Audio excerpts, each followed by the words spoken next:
Yeah, the Blue Diamond Ventures that they recommended. You'll read about it. Hey everyone, Dr. Brandon Crawford here, and I've got Dr. Damian Griswold. We're really excited because this is a new little series that we're putting together to help promote truth within this wonderful industry that we call photobiomodulation. So let's just start with that. Photobiomodulation. What does that mean? Well, it simply means changing life with light, right? That's all we're doing. We can change life with light. It's very, very powerful. It's a very powerful tool. And so what we do is we formed a company called Shed Light, right? And so with Shed Light, we love to educate. We love to educate people on the use of photobiomodulation, on the use of laser and light therapy with various types of issues and conditions and these types of things, sometimes just to keep you well, right? Dr. Damian clearly is, trying to work on hair growth. I don't think it's worked yet. He questioned for you. I know it was true in the 70s and 80s. Does the camera put 10 pounds on you or not? I'll let you decide. All right, that was fun. Thank you. Good deal. Okay, so here's the thing. We want to bring you, the viewers, the information that you want. All right. This is about you guys. Now, clearly, this is the first one, so we didn't really ask for your input. So you're just going to listen to what we want to tell you, but that's okay. So moving forward, here's what we want. Please leave us comments on whatever link you're watching this in. Right. So if you're on social media, give us a comment. You can even send us an email. Just give us some information. Give us some feedback about topics that you would like for us to cover. All right. So, and that's how we're going to be basing, how we're going to move forward with this series. So this is going to be a series. Again, we're going to focus on laser and light therapy, how this can be applied, why it needs to be applied. And hopefully this is going to turn into some really cool stuff. So first of all, let me introduce you. So this is Dr. Damian Griswold. He is the clinical director for us at Shed Light. And so Damian, just tell us a little bit about yourself and about your background. I've been blessed. When I graduated, let's start before that. I was 46 days away from law school when I decided to change my trajectory. I was told I was going to be a daddy. That feels like, right, Brandon? Absolutely. And I was so deep into research of this healthcare case for this law firm. And it was all about the cracks in the system. And what I realized at that time was I needed some knowledge to protect that little baby. And when I went to my wife at the time and I told her that I wanted to go to a medical school, she paused and she said, well, you know what? You're going to be going to school. You were planning on going to school for a number of years anyway. And I never, ever heard you talk with such passion about the law as you have been doing about protecting our daughter and figuring out some knowledge. I was in school and I was mentored by a great man named Dr. John D'Onofrio, who taught all about the difficult cases. And that's where it began. Now, you and me, Shed Light, we clinically guide over 400 doctors globally when it comes to photobiomodulation, and about 260 families that just haven't studied what we study. We've learned a lot. We learn a lot every day. A little bit of gratitude. Is that enough? Thank you. That's enough. Absolutely. No, that's good. I mean, that's good because, we get to see where you come from and why you're doing this. Because we could be doing anything, right? I mean, we could be doing whatever we want. You could be an attorney. I was accepted to pharmacy school back in the day. I could be pushing pills. I could be doing all that kind of stuff. I was going to be a neurosurgeon at one point. But yeah, I mean, this is what we're doing. And man, just to see, our initial vision of, hey, let's get this amazing modality, right? Let's spread this. Let's teach doctors how and why to use it. because that was one thing that we initially talked about is, hey, why aren't more physicians using this laser? Not just chiropractors, but everyone, general medical doctors, internists. I had a internal medicine doc come and actually shadow me, and he was quite amazed by all the different applications that we could use the laser and light therapy for. Specifically when it came to like gut function, organ function, even just pain, right? I mean, he was just blown away. Here this guy was in my practice, just watching all the different applications and the amazing stories and testimonies and everything coming out that, I mean, he was just like, wow, why wasn't I taught this in medical school? And that's the thing, we were putting our heads together and going, man, why are more people just not using this modality? And it really comes down to lack of training and lack of education. And that's what our mission is. Our mission is to teach people about this fantastic modality that now is starting to hit mainstream, right? So I just lectured this past weekend, and I brought this up. I said, look, there's now a study that shows photobiomodulation helping with COVID-19 outcomes. There's now there's about to begin a clinical trial between Texas A&M and Baylor looking at using it's actually LED. So they're using photobiomodulation on the brain for dementia. Now there's a plethora of information in the literature about why photobiomodulation helps dementia. And maybe we can have a whole chat about that. But Absolutely. Now we have, two prestigious medical schools coming together saying, look, this is important enough. And the research has been done that it's safe and effective. We're now going to launch a study, and they're looking at QEEG results, both pre and post. And they're going to study how this modality can help with dementia. So it is starting to hit mainstream.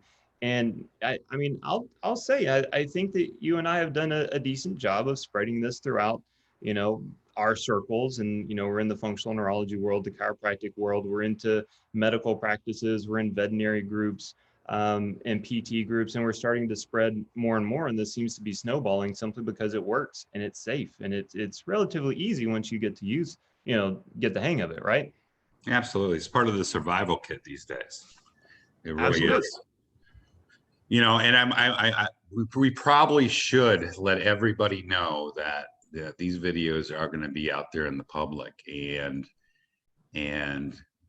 most of our tribe knows that certain topics can't openly be talked about on a public forum. Can you expound that a little bit, or does it need to be expounded upon? Well, I think we can. And I think, I think the biggest thing that you're referring to is probably cancer. Okay. So cancer is something that, there is some research done on photobiomodulation for this. And look, here's the thing, that you need to look at in vitro versus in vivo. In vitro means it's done in a petri dish, right? So if they do a study and it's an in vitro study, that means they took a group of cells or something that they're studying and they put it in a petri dish environment. An in vivo study is going to be something that looks at within the body, right? So obviously you're going to have different results, different reactions in vitro versus in vivo. So there are some groups out there that are going to tell you once you get into a higher powered laser or light therapy device is going to increase the proliferation of cancer cells. Well, yeah, in an in vitro study done in Turkey, that was found to be true. But again, when you take that and you just talk about it in a petri dish, that's a completely different environment than in the human body. And in fact, what you see whenever you laser the human body is that you normalize, you regulate systems, and you improve the immune response, and you start to, actually have a positive effect on things like infections and cancers and stuff like that. My own grandmother right now has cancer, and I have her using the laser every day. And by the way, she's doing fantastic. So, that it's a topic that we can, maybe find a way to talk about. And obviously there's going to be various others. We might not be able to just unleash the floodgates. We'll have to be by the book, and, kind of keep it, how we need to keep it. But let's just see what people throw out there, and let's see what kind of comments and see what kind of things that, people want to talk about, and we'll go from there. So that's perfect. And if I may say, a mentor once taught me a long time ago that when the shit hits the fan, make sure there's a bigger fan in front of you, right? So one thing that brought in voltage is It's a big conversation in small circles all around the world. There's a doctor named Dr. Jerry Tennant, Jerry with a J, Tennant with a T, Tennant, and he wrote a book called Healing is Voltage. He's a medical doctor, and he put together some wonderful facts. He put together a whole new paradigm of healthcare, and I think it's part of your survival kit to have that book. Absolutely. Thank 100%. You know, and he makes the comment in that book, because when he developed cancer, he developed a brain tumor. He said in his book, if I could figure out how to heal one cell, I could figure out how to heal them all. And that's ultimately what was driving his research and his ideas, right? So he's a medical doctor. He was an ophthalmologist, an eye surgeon. And he was top of his class at Harvard, if I remember correctly. And traditional medicine failed him. And so he had to figure out what was going on. And he, you know, came across Dr. Yakutani's work.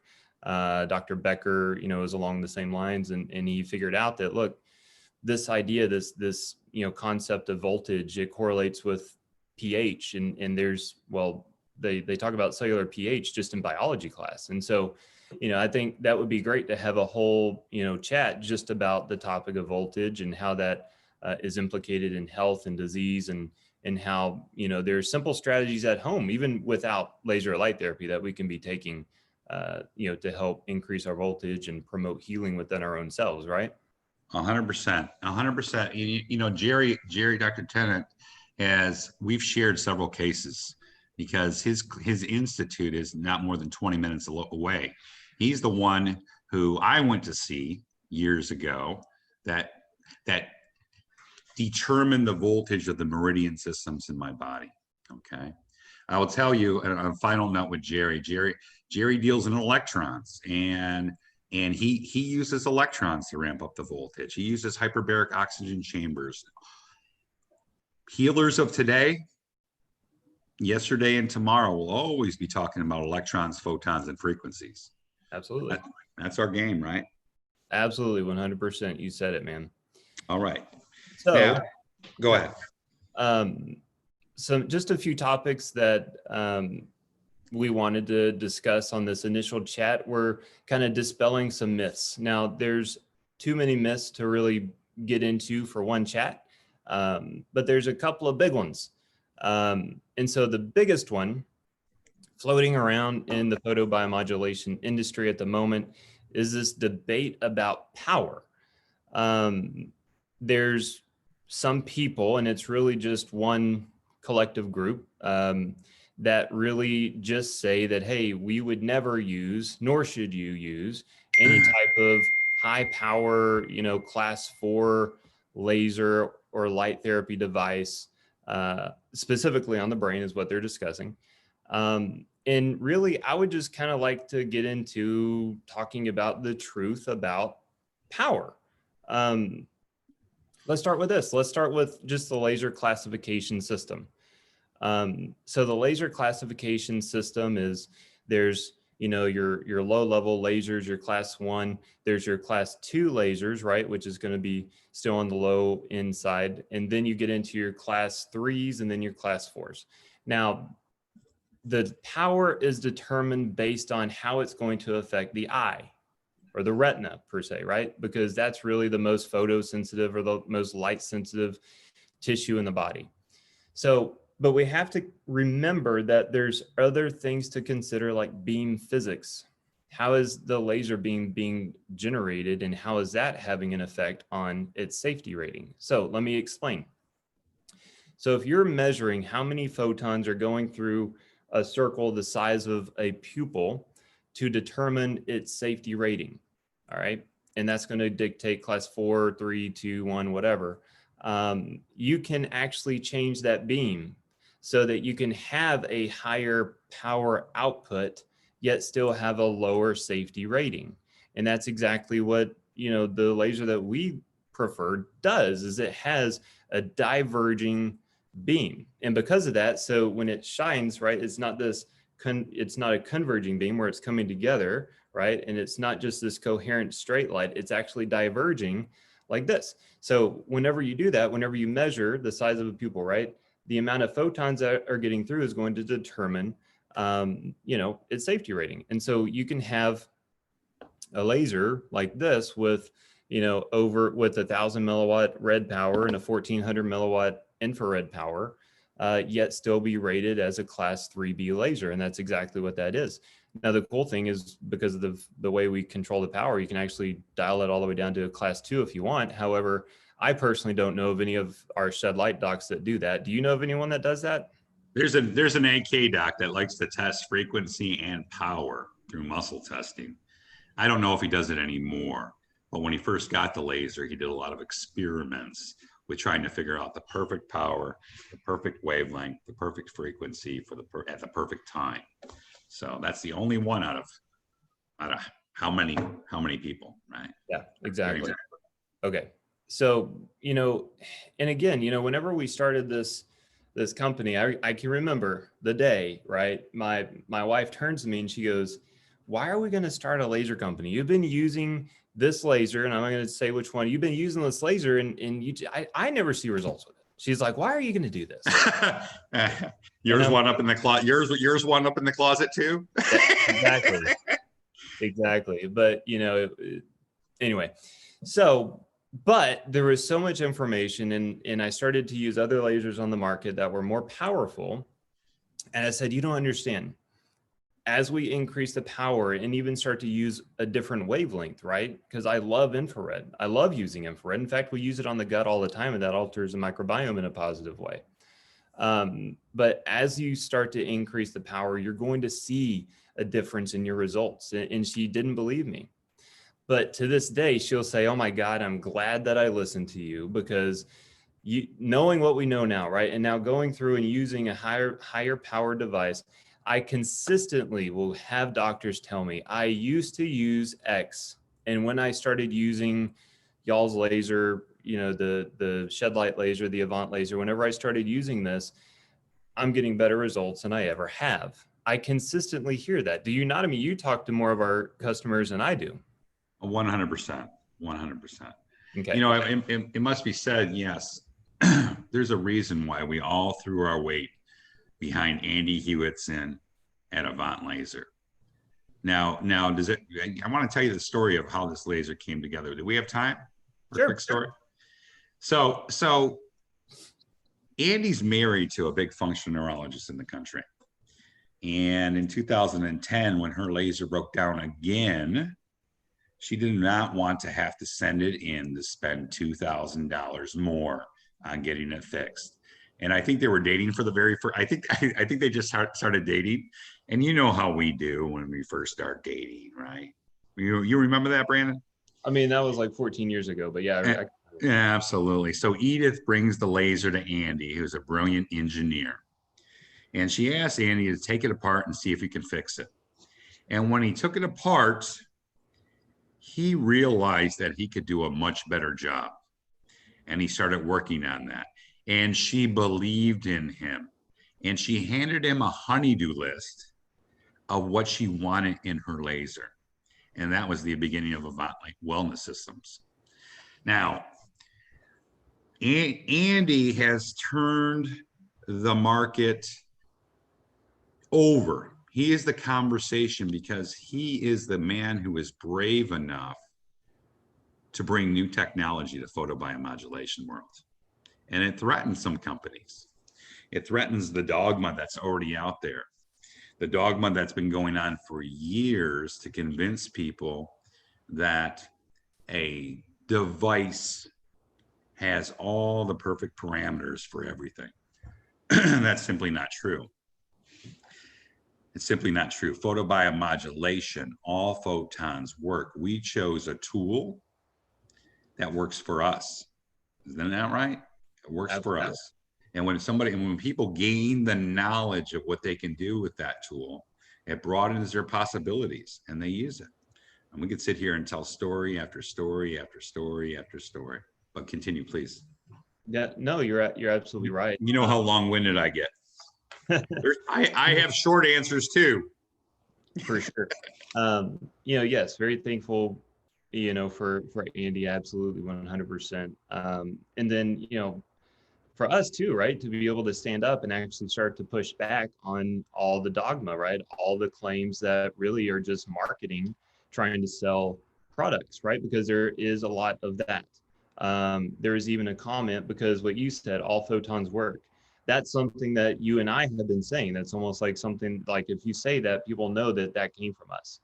Um, well, someone said, that this well-respected doctor keeps saying that all photons work, and that just isn't true. And it's so sad that this intelligent person, is saying these things. And I'm like, so it just let's just follow the logic on that. Now, first of all, I will acknowledge that photons can have various effects on what we call chromophores, right? The chromophore that is affected, which is like a solar panel in your body, right? So a photon is generated that unit of light, and it hits your body, and there's solar panels all over your body. Those solar panels are going to receive this light and generate electricity or energy, or have some type of other biological response. There's all types of chromophores in our body, all types of solar panels in our body, right? And we can have a whole chat about that. But basically, I understand clearly that depending on the wavelength of light, you're going to have a response. You're going to affect different chromophores. True. Okay. But let's just walk through the logic that someone's photons that is produced from their machine is superior than the photons produced in a different machine, even though it's the same wavelength. That goes against all types of physics. That goes against just common sense. I mean, that just made me kind of really, really irritated that type of information is being spread. Because look, it is true that all photons work. Photons are good and they produce good biological responses. And if you think that just because you paid twice as much for a product that it produces different photons, then you're just sorely wrong. I mean, I could go on this for a long time, but I mean, the fact of the matter is that if I can produce a photon at the same wavelength, even at the same power, if I wanted to, which I don't because I like to get better results, there is no difference in that photon than the one that you're proclaiming is better simply because you paid more money for it. Do you want to expound on that, Andy, or should I just stop? All photons work, everyone. All Thank you. photons work. Throughout time, throughout history, there's so many examples of technology moving forward and the people who are stationary in that market being upset because their world, their grind gets disheveled, right? So dogma is definitely something that is in the moment that is threatened by change. You remember what Dr. D'Onofrio used to say, right? He said, well, Hitler said it too. And then it goes back and back and back, wherein you tell a lie long enough, it becomes the truth, right? Exactly. I know that when we first got into this, you and I, when we graduated, we really took somebody's word, and it was a good word because there was a time and place to buy the equipment that we needed, and we just walked forward. And I'll remind you that Shed Light, the idea happened in Florida at that Starbucks when we were teaching the Y-Files, right? We Yes. sat there and you needed a tool that you could take over to the Middle East for that huge project over there. You remember that? I do. Absolutely. And then that forced us to dig into the research, dig into the numbers, and get behind the lies where you find the truth. I think everybody listening to this knows that when you study something, you study it so well and you know it, it's really hard to be bamboozled. Please. Absolutely. 100%. So, that being said, so let's just know this, that power is going to, what do we tell people all the time? Power equates to time, right? Absolutely. Absolutely. So if we want to get someone out of pain faster, if we want to get, if we want an organ to heal faster, if I want my broken toes to heal faster, all right, I'm going to generate more photons. I'm going to use a higher power device. That is just something that we see across the board, right? The more power, the faster the healing, especially with, within these conditions that I'm just talking about, right? Now, referring specifically to the brain, right? Because this is what is being claimed, so on and so forth, is that if you use too much power on the brain, it's going to harm it and all that kind of stuff. I think that one thing that's happening is that someone is taking a small clip and taking it out of context.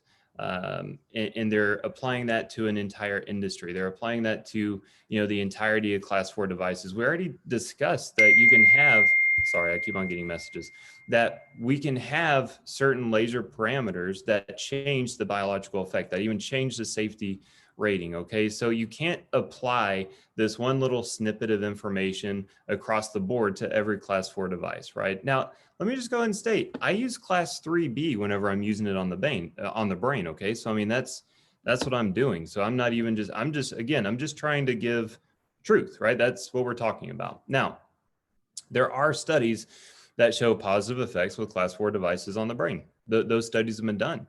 And there's going to be more. Okay. So to ignore that, to just sit behind it and ignore it, and not just that, but then to say it doesn't work, again, is really just promoting dogma.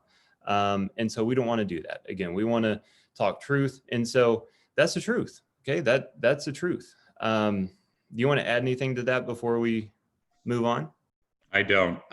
I will tell you that there's a lot that we don't know. And we continually go back to the research and the research and the research, and we can put research articles together, and we can make inferences, and then we have clinical experience to add to that. There's a play going on right now for certain medical device companies to spread the word that you better not do something, and such as lasering the brain with a class 4 laser. Almost as if they're saying that a doc is going to sit there with a more powerful laser and hold it against the skull for a couple hours. There's an art to laser therapy, isn't there? And wouldn't there be some sort of reporting agency like MAUD where you could look up and see if there have been any complaints or any problems, any disasters with lasers and melting the brain, or what was it called? MAUD, right? The manufacturer and user facility device experience, wherein doctors and people all over the world can report claims that somehow, some way, a medical device has destroyed something or hurt them. And this reporting agency doesn't have anything on there about class 4 lasers, class 3 lasers, class 2 lasers melting the brain. Absolutely. I'll tell you that a couple years ago, a very respected man in our field, he got up on stage. And I lost respect for him all in one, probably in a 30-second segment. And the thing is, he got up on stage and he put the fear into everybody that if you laser the brain with something more than a certain power, you're going to melt your brain. And he said that. And I was flabbergasted at that. Yeah. And he said that because he was getting paid to say that by a laser company. Mm-hmm. And I thought automatically, this man of respect that I held on a pedestal lost my respect. Yeah, absolutely. But enough about me, Brandon. Go ahead. Yeah, no, I mean, there's some dirty stuff going on, that's for sure. I don't really want to discuss it because I know that as soon as I start talking about certain things like companies, requesting that someone not be associated with a certain other company and all this kind of stuff, and making, I guess, for lack of better words, threats. You know, we won't go there, but I mean, there are some really dirty things going on in the industry. And again, why? Well, it's for sales, it's for marketing, it's for all that kind of stuff. And that's the whole reason why we're doing this, because there is a whole lot of truth about this modality, and that truth is good. And people need to know about that stuff, because this is literally the medicine of the future, in my opinion, right? I think that, you know, the implications of laser and light therapy on so many different conditions is huge, and its safety profile is ginormous. You know, Harvard research done in, I think, 2018, Dr. Hamblin out of Harvard said, photobiomodulation, transcranial photobiomodulation, which is fancy words for laser or light therapy on the brain, should be the primary modality used on brain injury, right? I mean, so whenever you have Harvard research saying this kind of stuff, we can't ignore that. And we can't ignore that for not just for the brain, but for the body too, right? So that's where I'm going with this, is that, look, you're going to hear all sorts of marketing claims. You're going to hear all sorts of misinformation. What we want to be is, we want to be a trusted source. We want to be a trusted source for accurate information. And here's the thing. If along the way some of this information starts to change, we're not going to just stand in a corner or be dogmatic or whatever. We're going to acknowledge that and go, look, guys, this is what we were saying, but this is the newest information that just came out. And we're going to pivot, and we're going to go in the direction of truth. That's what we're going to do. That's our whole reason for doing this, right? It is. Absolutely. You know, the only, you know, another topic I kind of wanted to touch on is this idea behind LED versus laser diode. You know, this is definitely something that I get asked a whole lot, you know, whether it's a practitioner or whether it's someone at home, you know, using these devices and whatnot. And the way that I describe LED versus laser diode is, it's like a Ferrari versus a Kia, right? So your laser diode's your Ferrari and your LED is your Kia, and they're both vehicles, and they'll both get you from point A to B, but one of them is going to get you there faster and more efficiently, right? So there's a lot of other information that goes into that. Okay, but I don't want to get into all those, you know, nitty gritty details of like, well, you know, the LED operates within a plus or minus 20, you know, and the nanometers, and the laser diode operates plus or minus 5 nanometers and this kind of stuff, right? But there's a lot of that kind of stuff. So yes, there are differences. There are differences. I acknowledge that. But at the same time, they're both producing photons, and they're both producing wavelengths within a similar wavelength, and therefore you can produce similar biological effects. And so they both work. It's just the laser diode seems to work faster and more efficiently. And in some instances, like I've seen clinically, it does work a whole lot faster and a whole lot more efficiency, or a whole lot more efficiently. So, you know, that's really what I wanted to get to people, because again, some groups are sitting here saying, hey, LEDs don't work, and they, you know, they can't do the same thing as lasers and all this kind of stuff. And again, that's why they don't like our mantra of, hey, all photons work, because that kind of starts to break down, you know, what they've been promoting for so long, that only their product works. But that's just not the truth. That's just not the truth. So, you know, did you want to elaborate on LED versus laser diode at all? I don't. I like to, you know, we've in this conversation, we played on the neutral, we walked into the darkness, and I think it's time to walk more into the light. Okay. Now I will say, because I'm going to ask you a question here, Brandon, and we'll finish out our segment. But I will say to everybody out there talking is, please email us. Please put however you want to do with the fancy social media. Ask questions. Give us an idea of what you want us to talk about in the following shows. Okay.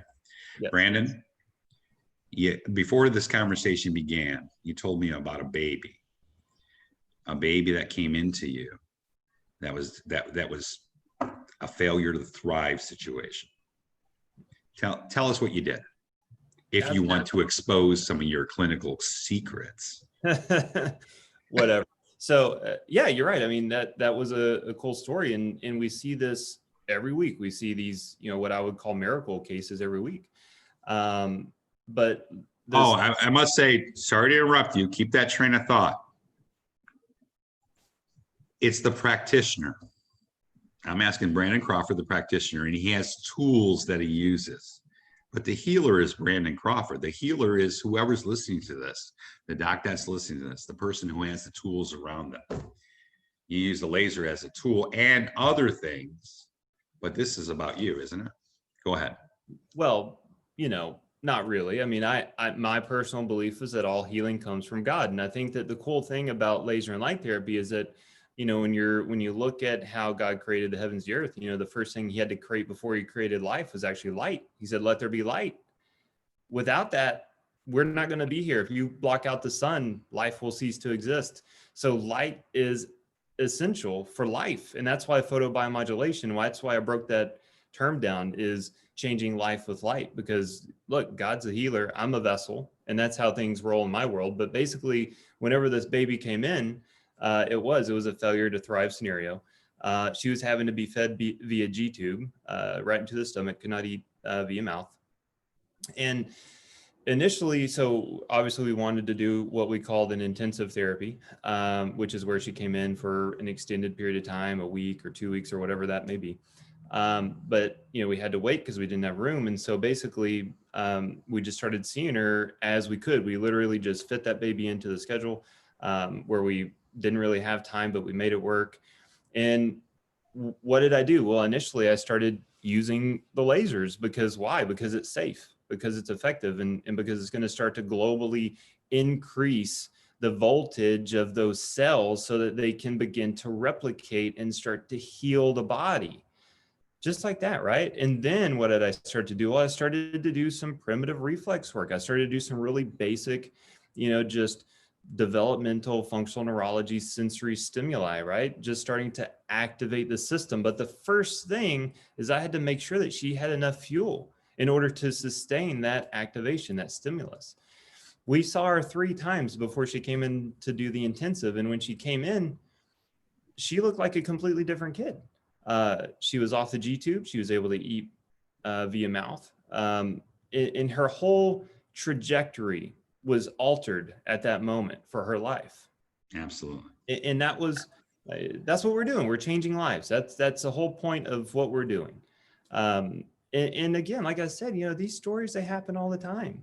One story that I do like to tell people, because it's about my child. Whenever I was in Dubai, I was over there working on a project, and it was like 3 or 4 in the morning, and I get a call, frantically from my wife, saying that my youngest son, Gavin, fell backwards off of a wall, hit his head, and he was, at the moment, unresponsive in the emergency room.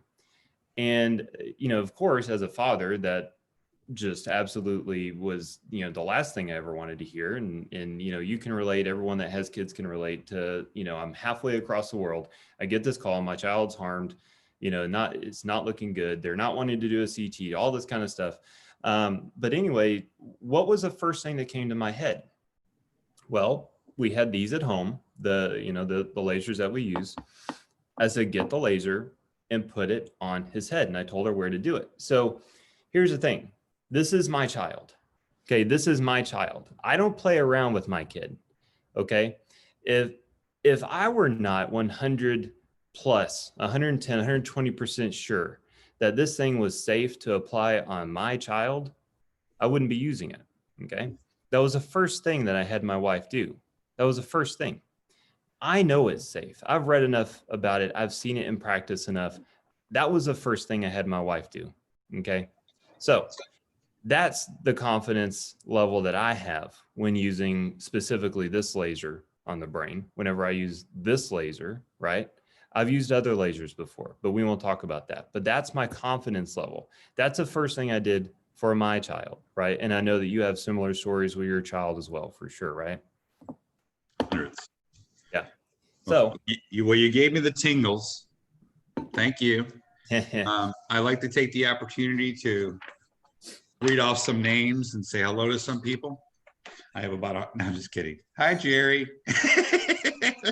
Hi, Ryan. Hi, Kyle. All right. Just having some fun. Oh my gosh. All right. I think we should wrap this up. What do you think? I think so. So that's our first light chat. That was exciting.